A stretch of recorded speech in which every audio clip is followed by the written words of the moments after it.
जो नफरत की खाई बोने की कोशिश की जा रही है, और आप देख रहे हैं आजकल की पॉलिटिक्स को और सियासत को हिंदू मुस्लिम चल रही है, ऐसे वातावरण में और ऐसे माहौल में भी हिंदू धर्म की किताबों में आज भी उस आखिरी नबी मोहम्मद रसूलुल्लाह की पेशीन गोइयां, भविष्यवाणियां आज भी अपनी असली शक्ल में मौजूद है। और ये बात मैं भारत में बोल रहा हूँ, हिंदुस्तान में बोल रहा हूँ, कहीं पाकिस्तान या इंडोनेशिया में बैठकर नहीं बोल रहा हूँ कि हमारी बातों को देखा ना जा सके। अपनी किताबें खोलकर कोई भी आदमी बहुत आसानी से इन चीजों को देख सकता है। अंतिम ऋषि के बारे में, आखिरी नबी के बारे में जो पहली भविष्यवाणी मिलती है वो ये है,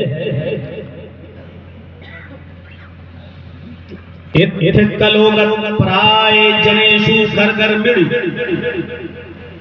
धर्म त्राणाय सत्वेनि भगवान दृश्यति।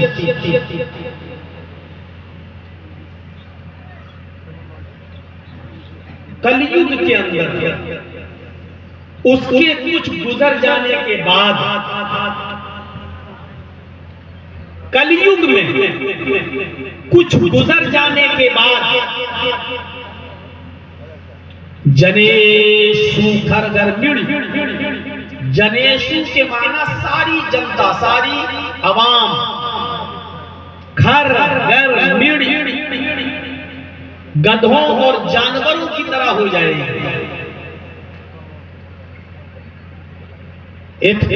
प्राय जनेषु घर मिड़ी, कलयुग के कुछ बीत जाने के बाद, कलयुग के कुछ गुजर जाने के बाद, जब सारी जनता, सारी आवाम, सारी पब्लिक जब गधों और जानवरों की तरह हो जाएगी, धर्म तब धर्म की रक्षा करने के लिए सत्वैन और सत्यता को, सच्चाई को स्थापित करने के लिए, सच्चाई को नाफिज करने के लिए भगवान अवतरष्यति, भगवान अवतार भेजेगा।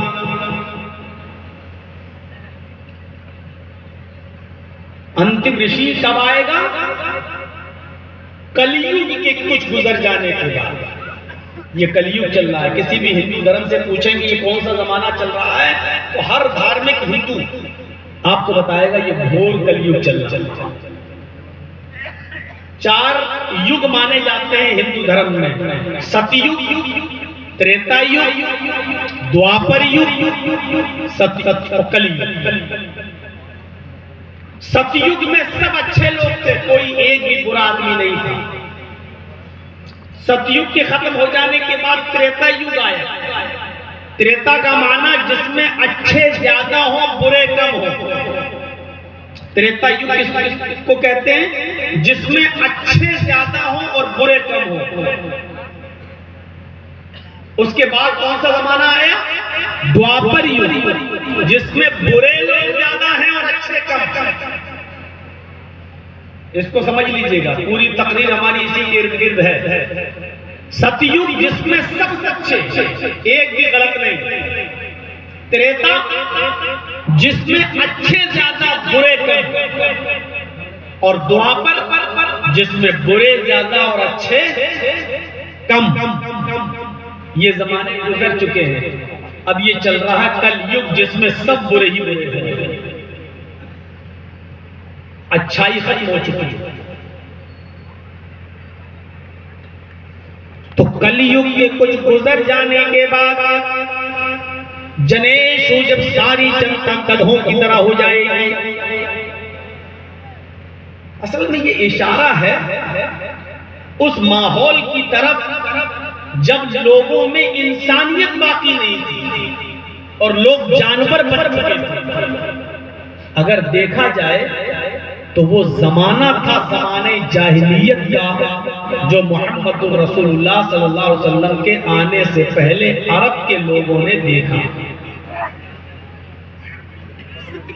इतना अधिकार था, इतना अधिकार था कि लोग अपने घर में पैदा होने वाली अपनी ही बच्ची को, अपनी ही बेटी को जब वो 4 साल की हो जाया करती थी तो उस बच्ची को उठाकर कब्र के अंदर गाड़ दिया करते थे, जिंदा दफन कर दिया करते थे। इससे बड़ी हैवानियत और इससे बड़ी जानवर का माहौल और क्या इंसान के जानवर बन जाने के लिए इससे ज्यादा बड़ी बात क्या हो। जैसे समंदर में मछलियां अपने ही बच्चों को खा जाती हैं भूखा होने पर, ऐसी अरब की धरती पर लोग अपने ही बच्चियों को जिंदा दफन कर दिया करते थे। उनके यहाँ शराब भी बहुत पी जाती थी और शराब की वजह से ये हाल था उनका कि उनके घर में जब कोई लड़का पैदा होता, बच्चा पैदा होता, तो इस डर से कि ये बड़े होकर अगर ये भी शराबी बन गया तो घर में कमाएगा कौन, बच्चों को खिलाएगा कौन, हमारी ऊपर ये बच्चा मुसीबत न बन जाए।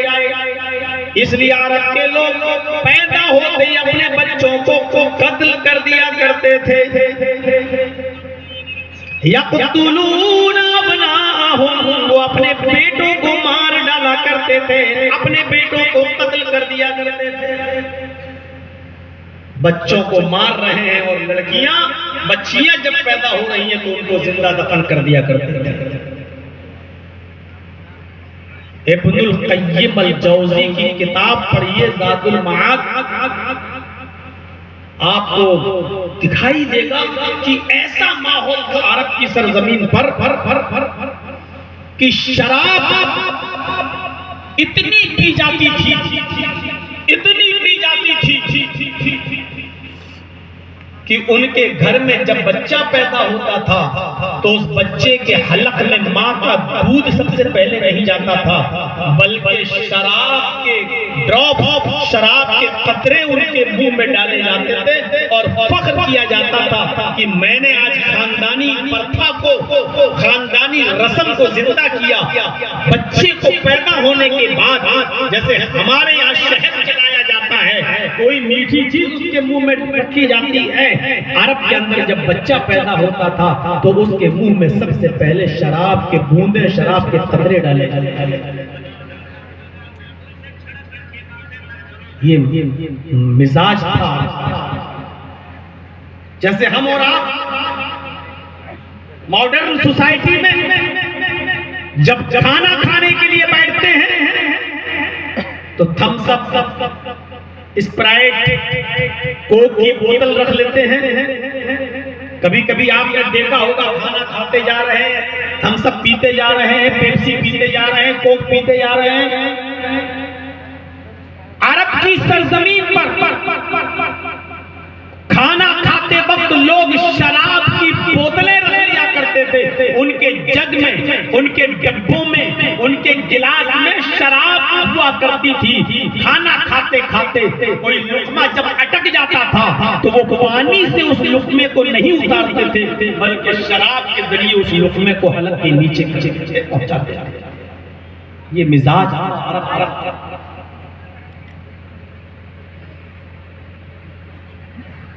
जुआ इतना खेला जाता था कि जुए में जब रकम हार जाते थे तो मकान जुए में लगा दिया करते थे, और जब मकान भी जुए में हार जाते थे तब भी वो अपनी हार नहीं मानते थे। वो कहते थे अभी भी हमारे पास लगाने के लिए बहुत कुछ है। फिर वो अपनी बीवी को जुए में लगा दिया करते थे, और जब बीवी भी हार जाते थे तो फिर वो अपनी 15, 16, 18 साल की जवान बेटी को भी जुए में लगा दिया करते थे। और जब तक वो अपनी बेटी भी जुए में हार न जाए तब तक ये कौम हार नहीं माना करती थी। इतना भयंकर माहौल, इतना डेंजर। रकम हार गए तो मकान लगा दिया, मकान हार गए तो बीवी लगा दी, और बीवी हार गए तो बेटी लगा दी। लड़कियों की पैदाइश का हाल मैं बता चुका हूं। जब पैदा होती तो पैदा होते ही उसको नहीं मारते। जब 4 साल की हो जाती वो बच्ची, तब उसको माँ उसको नहलाती और धुलाती, नए कपड़े पहनाती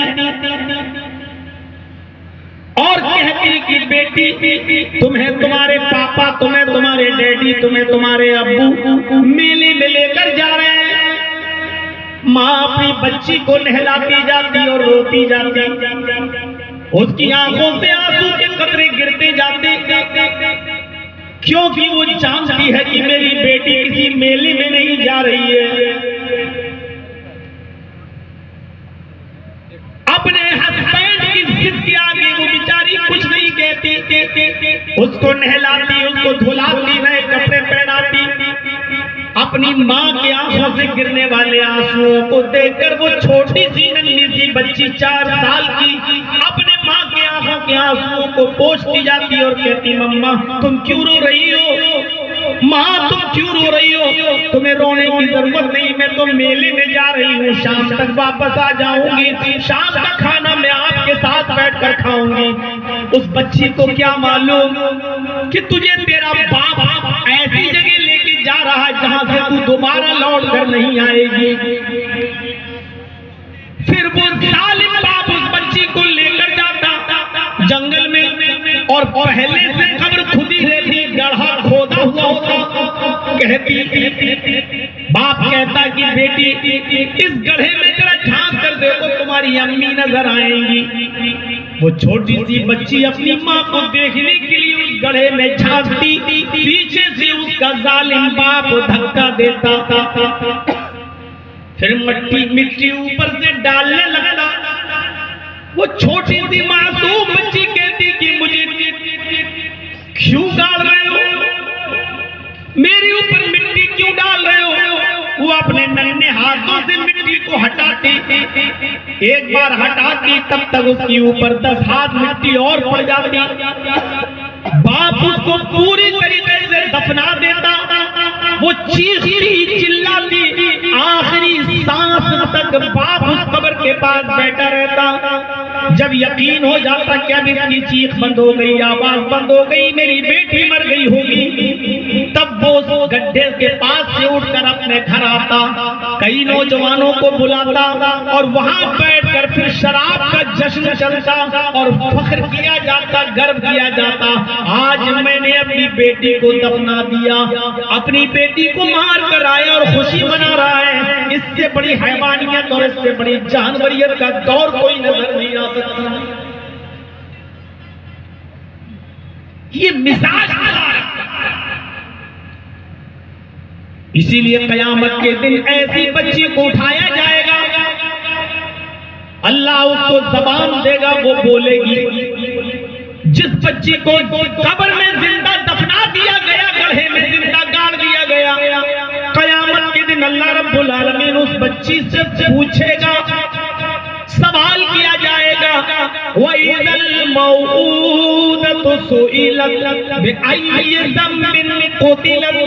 अल्लाह उस लड़की को जिंदा करेगा, जवाब देगा, बोलेगी वो लड़की, फिर उससे सवाल किया जाएगा, बिअय्यि ज़ंबिन क़ुतिलत। लड़की बता, तुझे तेरे बाप ने क्यों दफन किया, तुझे तेरे बाप ने क्यों जिंदा दरगोर किया, तेरा कसूर क्या था, तेरी गलती क्या थी, तू जिंदा दरगोर क्यों की गई, तुझे जिंदा क्यों मारा गया, कब्र में क्यों गाड़ा गया? वो बच्ची चीख कर जवाब देगी, आए मेरे परवरदिगार, आए अल्लाह, मेरी कोई गलती न थी, मेरा कोई कसूर न था, मेरा सबसे बड़ा कसूर, सबसे बड़ी गलती ये थी कि तूने मुझे बेटी बनाकर, मुझे लड़की बनाकर घर के अंदर पैदा कर दिया था। मेरा लड़की होना सबसे बड़ा जुर्म था, मेरा लड़की होना सबसे बड़ा पाप था। मैं तो यही समझती हूँ कि तूने लड़की बनाकर मुझे घर में पैदा किया, इसलिए यही सबसे बड़ा जुर्म। जब सारी जनता जानवरों की तरह और गधों की तरह हो जाएगी, ये जानवरियत तो थी। अभी शराब का मंजर बताया। शराब हराम होने से पहले इसको चंद सहाबा भी पिया करते थे। मुअत्ता इमाम मालिक की रिवायत के मुताबिक एक वक्त का मंजर तो ये भी बयान किया जाता है कि एक सहाबी शराब के नशे में थे। ये उस वक्त की बात है जब शराब हराम नहीं हुई थी। एक सहाबी ने शराब पी ली और शराब पीने के बाद वो भूल गए। शराब तो इंसान की अकल को खराब कर देती है ना। शराब पीकर वो भूल गए। अब वो बेटी और बीवी में अंतर नहीं कर पाए। उन्होंने अपनी बेटी को देखा, बेटी को बीवी समझ लिया और उन्होंने बजाय बीवी के अपनी बेटी का हाथ ही पकड़ लिया। और सुनिए नौजवानों, शराब के रसिया और दिलदादा लोगों, शराब कितनी गंदी चीज है, कितनी गंदी चीज है, जरा नजर डालिए। सहाबी ने शराब पी ली, भूल गए बीवी कौन, बेटी कौन। बेटी खींचने लगे उसको, बेटी चीखी, मां दौड़ती हुई आई। उसने देखा, अरे ये क्या हो रहा है। उसने जल्दी से अपने शौहर का हाथ पकड़ा और खींचा और अपनी बेटी के हाथ को अपने शौहर के हाथ से छुड़ाया और अपने शौहर को एक कमरे में बंद कर दिया। जब नशा उतर गया तब शौहर ने अंदर से दरवाजा खटखटाया, बाहर निकला, चप्पल उठाई और अपनी बीवी को पीटना शुरू कर दिया। क्यों कमरे में बंद किया? जब मारते मारते थक गए तो बीवी ने वो चप्पल उठाकर फिर शौहर को दे दी। अगर दिल न भरा हो तो और मार लो। तब उन्होंने अपनी बीवी को गले से लगाया और कहा कि मारने की वजह यह है कि तुमने मुझे बंद कर दिया। क्यों बंद किया? बीवी ने कहा, इसलिए कि तुमने आज शराब पी रखी थी। साहबी बोले, वो तो मैं पीता हूं, आज पी ली तो क्या हुआ? बीवी ने कहा कि आज कुछ ज्यादा ही पी रखी थी। शौहर बोला, कभी कम कभी ज्यादा, ये तो होता रहता है। आज ज्यादा पी ली तो क्या हुआ, बंद क्यों किया? बीवी बोली, आज इतनी पी रखी थी कि बीवी और बेटी में कोई अंतर न कर सके, कोई फर्क हमें नजर न आया। क्या हुआ? पूरी बात बता दी कि आज तुमने अपनी बीवी समझकर बेटी का हाथ पकड़ लिया, उसको खींचने लगे, कमरे में ले जाने लगे, करीब ताकि मेरी बेटी की जिंदगी से खेल जाते। अगर मैं वक्त पर न पहुंचती तो मैं आ गई और मैंने आपके हाथ से अपनी बेटी का हाथ छुड़ाया, आपको कमरे में बंद कर दिया। वो सहाबी कहते हैं कि मुझे ऐसा लगने लगा, आय अल्लाह, मेरी बीवी की बात जबान से निकली है, इस बात को सुनने के लिए मैं जिंदा क्यों? इस बात को सुनने से पहले मैं मर क्यों ना गया? मेरा इंतकाल क्यों ना हो गया? मैं इस धरती से मिट क्यों ना गया?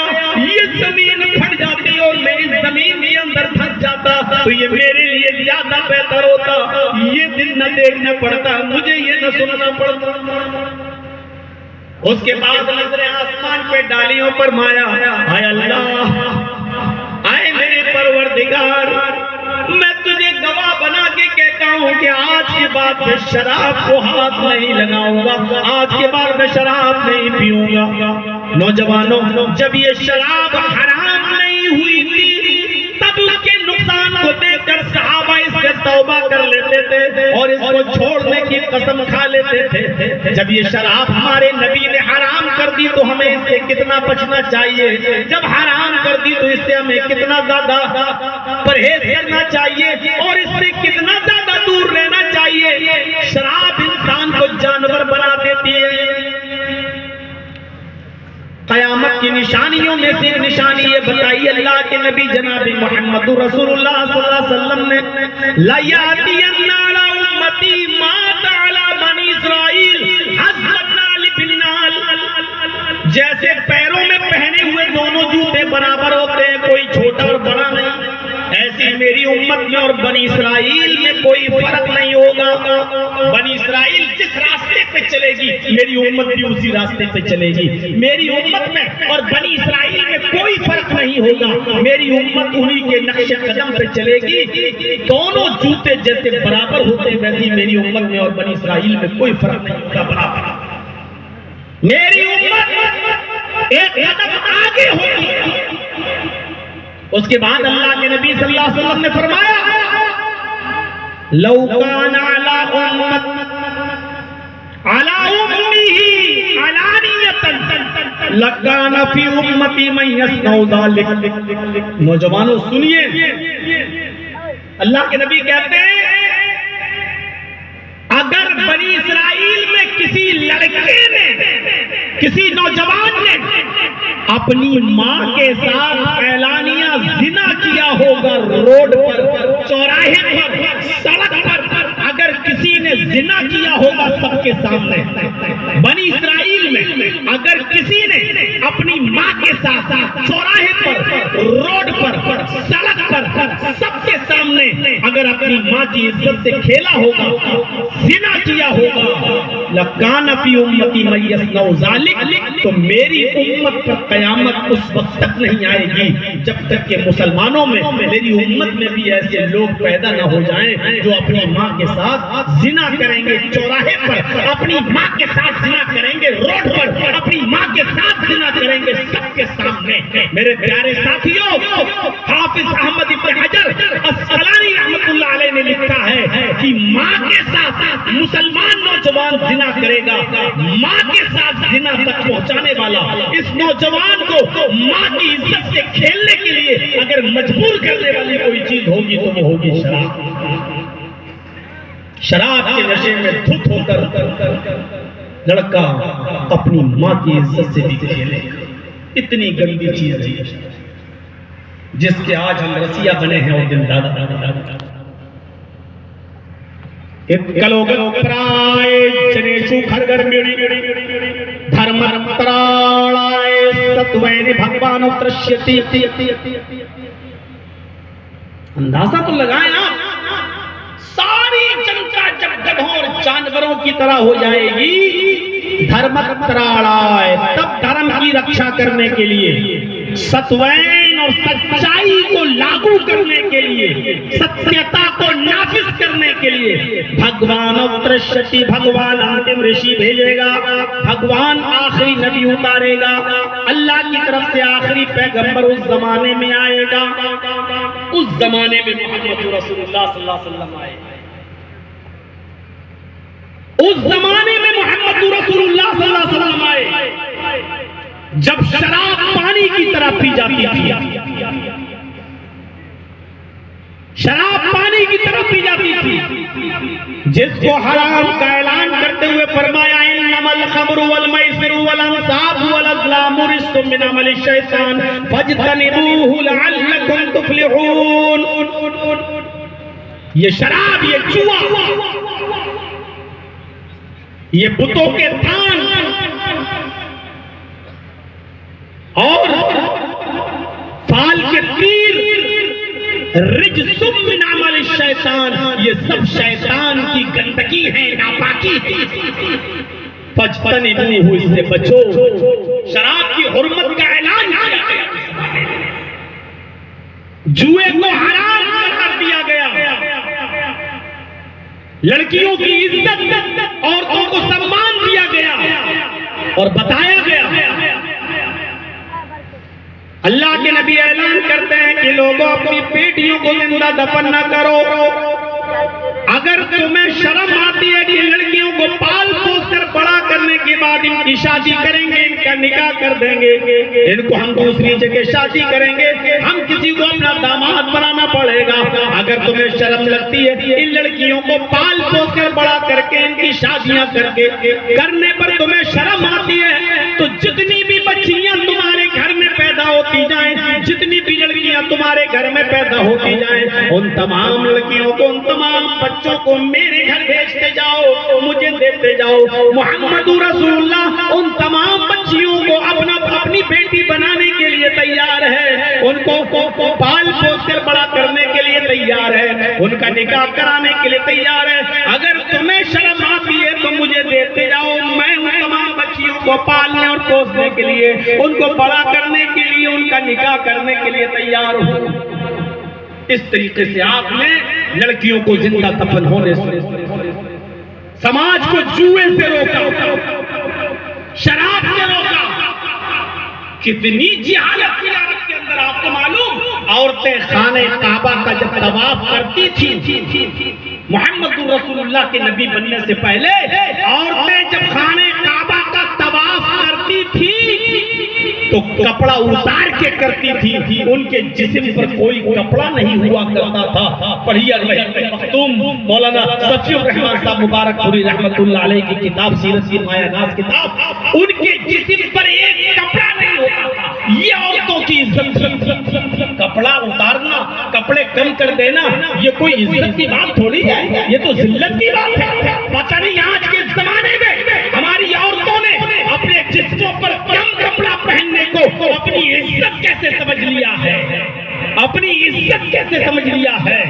जब किसी को जलील करना होता था ज़माने जाहिलियत में, तो उसकी साड़ी, उसका कपड़ा खोल दिया जाता था, उसको नंगा कर दिया जाता था और उसको नंगा घर से बाहर निकाल दिया जाता था। ये उसको जलील करने की कोशिश होती थी। आज तमाम वेस्टर्न कल्चर और वेस्टर्न कल्चर की तहजीब इन लोगों ने आज मिलकर, पश्चिमी सभ्यता ने मिलकर आज हमारी माँ, बहन और बेटियों के जिस्मों से कपड़े उतारने का काम किया। कोई एक चीज बता दो, जो लड़की जितने कम कपड़े पहने हैं उतनी स्टैंडर्ड मानी जा रही है। जितने कम कपड़े पहने हुए हैं उतनी स्टैंडर्ड मानी जा रही है। 2 रुपए का साबुन भी नहीं मिलता जब तक के उस साबुन के ऊपर भी किसी नंगी, आधी नंगी लड़की का फोटो न लगा हुआ हो। तो 2 रुपए के साबुन पर भी ऐड दिया जाता है तो आधी नंगी औरत का, आधी नंगी लड़की का, ये समाज ने इज्जत दी है, ये मीडिया इज्जत देती है। ये औरतों के अधिकार की बात, तुम कपड़े उतारो उनके जिस्म से और अधिकार की बात करते हो। सोना कितना कीमती होता है, डायमंड कितना कीमती होता है। मुझे याद है किसी यूनिवर्सिटी में सालाना अर्ली फंक्शन था, उसमें मुझे इनवाइट किया गया, बुलाया गया। तो उस यूनिवर्सिटी की एक लड़की ने मुझसे क्वेश्चन किया था, सवाल कि पर्दा क्या है, आपके यहाँ बुर्के पर पाबंदी क्यों नहीं लगती, नकाब पे पाबंदी क्यों नहीं लगती? लड़की नकाब में रहेगी, पर्दे में रहेगी तो कैसे तरक्की कर सकती है, कैसे? मैंने कहा ये तो इज्जत की बात है। तो झुंझलाने लगी मेरे ऊपर। क्या आपको नहीं लगता कि आपका मजहब औरत को तरक्की नहीं करने देना चाहता? मैंने कहा सिस्टर, संजीदगी के साथ सोचिए। सुनहार की दुकान पे आप कभी गई होगी, गोल्ड खरीदा होगा, सुनहार उस गोल्ड को कहां रखता है? दुकान में नहीं रखता, दुकान के अंदर भी एक तिजोरी होती है, उस तिजोरी के अंदर भी एक और डिबिया होती है। सुनहार जब दुकान बंद करता है तो अपने दुकान का सारा सोना उस अलमारी में, उस अलमारी का भी लॉक खोलने के बाद उस अलमारी में बने हुए बॉक्स का लॉक खोलकर उस बॉक्स के अंदर रखता है।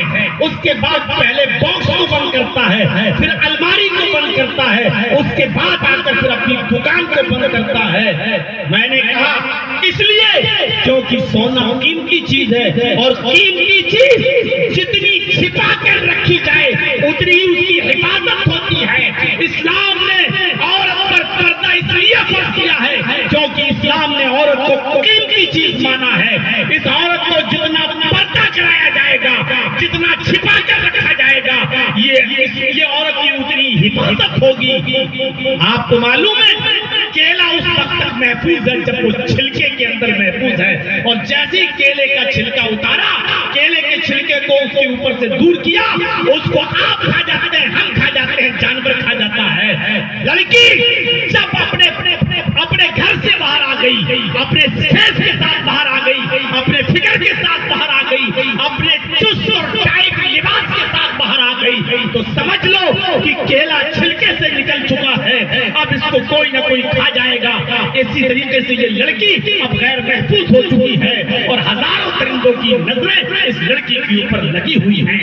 मेरे प्यारे साथियों, इस्लाम की इस हिकमत को समझने की कोशिश। आपने औरत को नंगा, आपने औरत के जिस्म से कपड़े उतारे हैं। आप फैसला करके बताइए कि दो सगी बहनें जा रही हो मार्केट में, बाजार में, एक चुस्त जीन्स पहने हुए हो, चुस्त टी शर्ट पहने हुए हो, बाल खुले हुए हो, लिपस्टिक लगी हुई हो, मेकअप किया हुआ हो, परफ्यूम छलका हुआ हो। एक लड़की ये है और एक उसी की बहन, सगी बहन उसी के साथ जा रही हो, ढीला नकाब हो, ढीले कपड़े हो, चेहरा भी ढका हुआ हो, हाथों में ग्लव्स हो, पैरों में सॉक्स हो, और ढीले ढाले कपड़े पहनकर, ढीला ढाला नकाब पहनकर, चेहरे को छिपा कर ये औरत भी जा रही है। दोनों सगी बहनें हैं, दोनों साथ में जा रही हैं। आप दिल से फैसला कीजिए, चौराहे पर खड़े हुए, सड़कों के किनारे पर बैठे हुए, होटलों में चाय पीने वाले औबाश और छिछोरे लड़के, इन दोनों सगी बहनों में से किस लड़की को छेड़ेंगे, किस पर आवाजें कसेंगे, किस पर सीटियां मारेंगे और किस पर उल्टे सीधे कमेंट करेंगे? आप अपने दिल की आवाज बताइए। मेरे भाइयों, बताने की जरूरत नहीं है, मुझे आपके दिल की आवाज यहाँ तक सुनाई दे रही है। मैं जानता हूँ कि आपका जवाब क्या है, मीडिया भी जानती है इसका जवाब क्या है, पूरी गवर्नमेंट भी जानती है इसका जवाब क्या है। सबको मालूम है कि जो जीन्स पहन के गई, जो स्कर्ट पहन के गई, जो लिपस्टिक लगा के जा रही है, जो मेकअप करके जा रही है, जो चेहरा खोल के जा रही है, नौजवान लड़की इसी लड़की पर कमेंट करेंगे, इसी पर उंगली उठाएंगे, इसी को छेड़ेंगे और सारी मक्कारियों के दरवाजे इसी लड़की के लिए खुलेंगे, क्योंकि इसने जब अपनी हिफाजत नहीं की, अपना ख्याल नहीं रखा, तो जमाना इसका ख्याल क्यों रखेगा? मेरे प्यारे भाइयों, इस्लाम की इस मसलहत को समझने की कोशिश करना चाहिए हमें। आप सब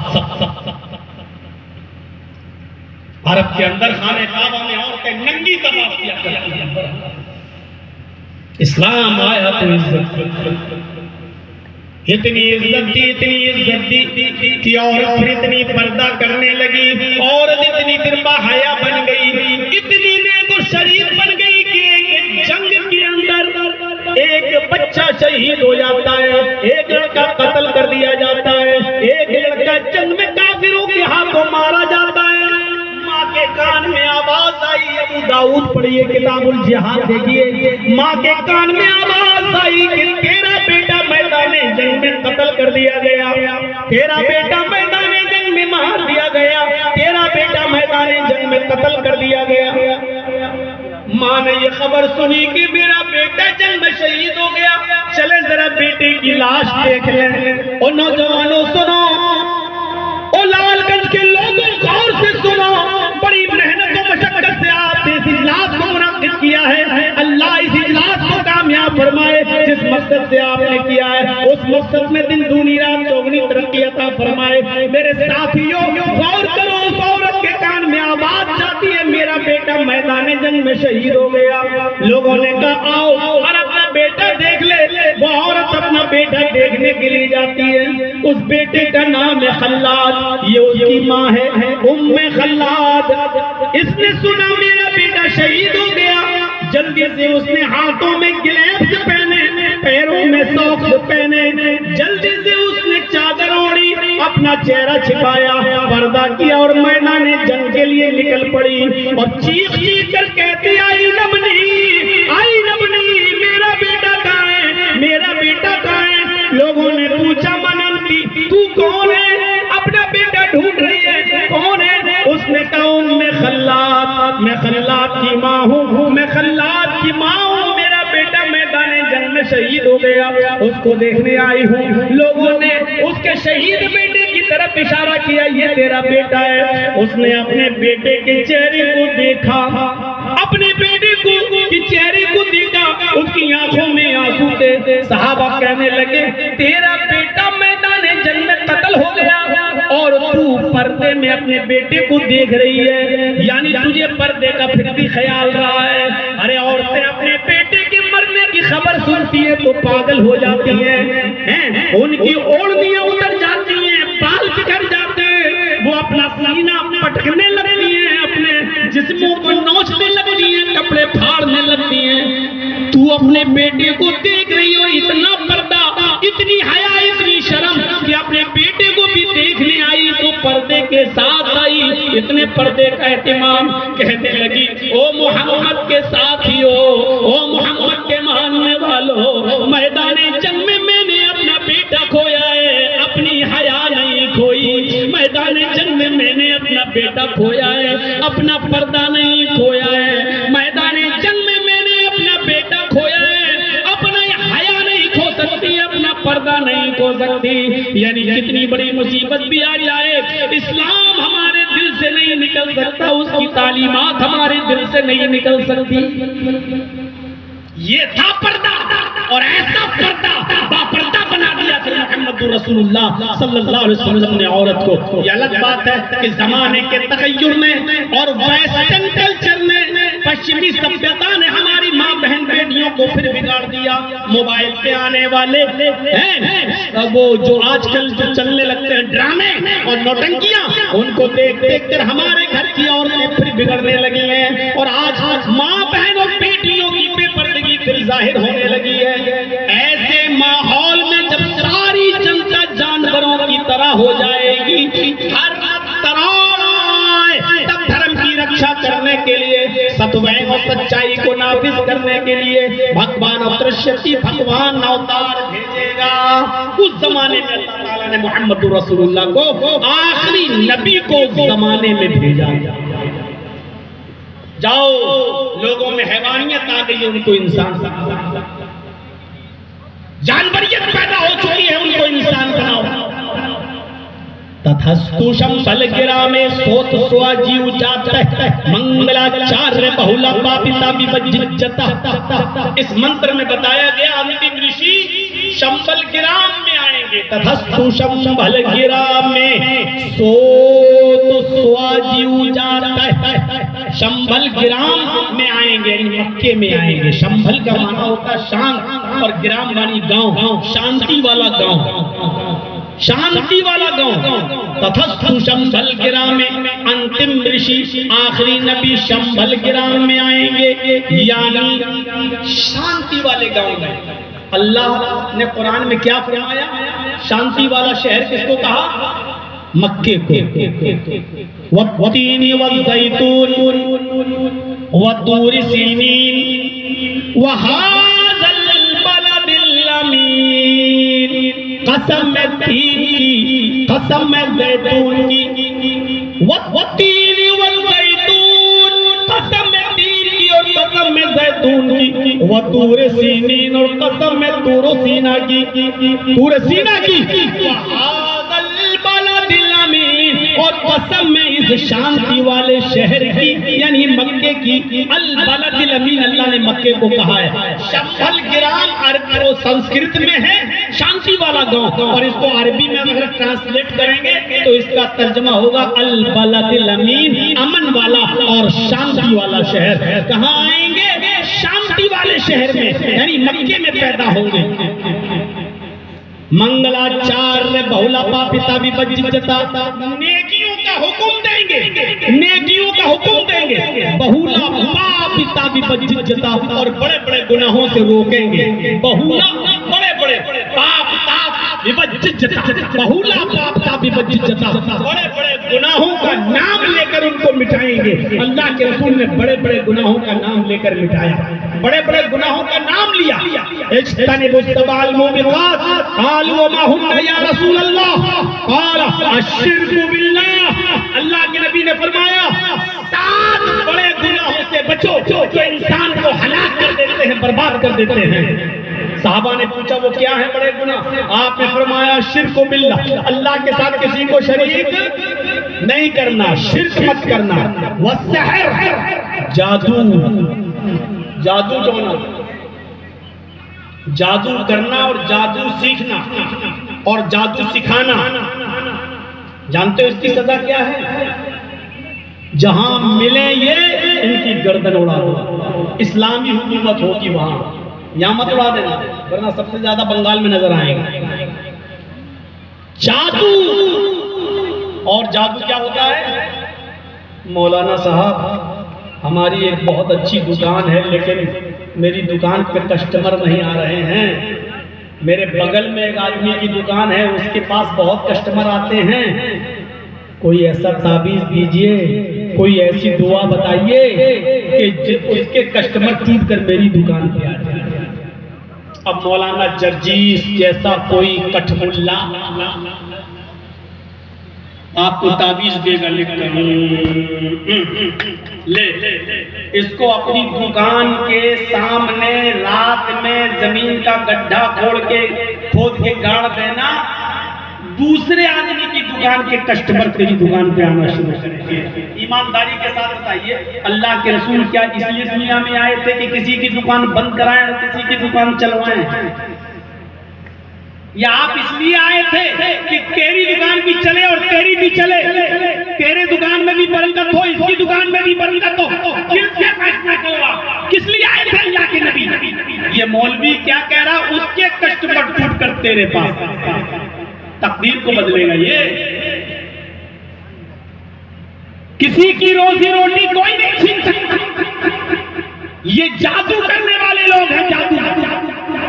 अभी मेरी तकरीर एक जगह और थी, बिल्कुल बंगाल के बॉर्डर पर, वहीं से बोल के मैं सीधे यहाँ आया हूँ तकरीर खत्म करके।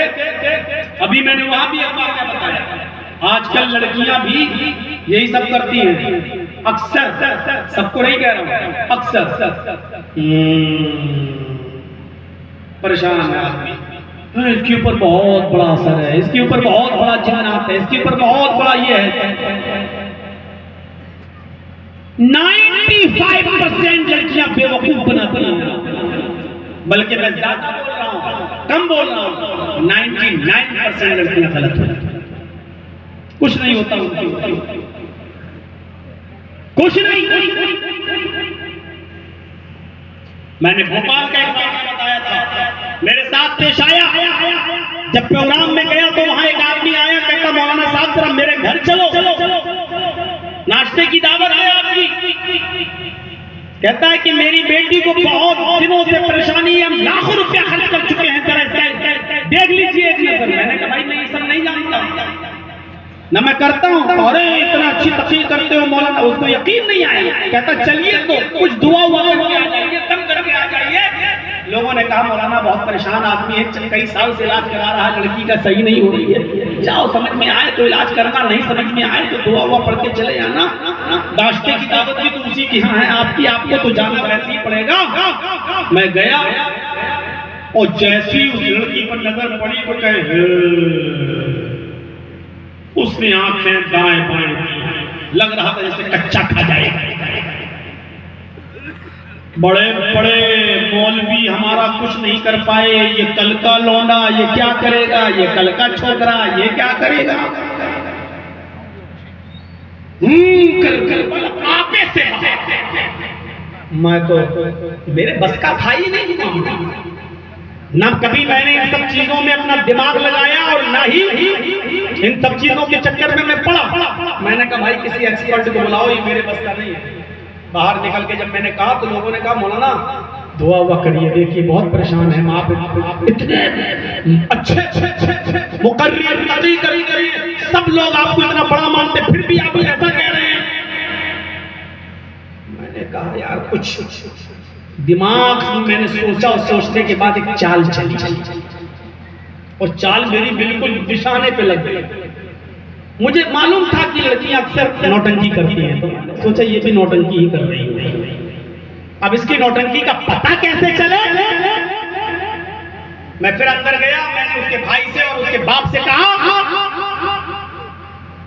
आपकी बेटी के ऊपर बहुत बड़ा शैतान है जो उसके अंदर घुसा बैठा है। मौलाना साहब कैसे निकलेगा? मैंने कहा बहुत आसानी से निकल जाएगा, लेकिन जो मैं कहूं वो करना पड़ेगा। का क्या? मैंने कहा कि 1 लीटर तेल लाओ सरसों का। 1 लीटर तेल आ गया। मैंने कहा यहीं पर स्टोव लगाओ और 1 लीटर तेल को कढ़ाई में खौलाओ। कढ़ाई आ गई, स्टोव आ गया, तेल भी रख दिया और तेल खौलने लगा, बिल्कुल उबलने लगा, जोश मारने लगा, बहुत गर्म जब हो गया तो मैंने कटोरी में वो तेल भरा, चिमटे से पकड़ा। मैंने फिर लड़के के भाइयों से और बाप से कहा कि इसके हाथ पैर अच्छी तरीके से पकड़ो और एक भाई सर पकड़ो इसका। क्या करेंगे? कहा मैंने ये तेल मुझे इसके कान में डालना है, दोनों कानों में, क्योंकि जो शैतान इसके अंदर बैठा हुआ है वो कान के रास्ते ही से बाहर निकलेगा, और जब तक ये तेल नहीं डाला जाएगा तब तक हो जाएगा। और मैं झूठ उसमें कहने लगा,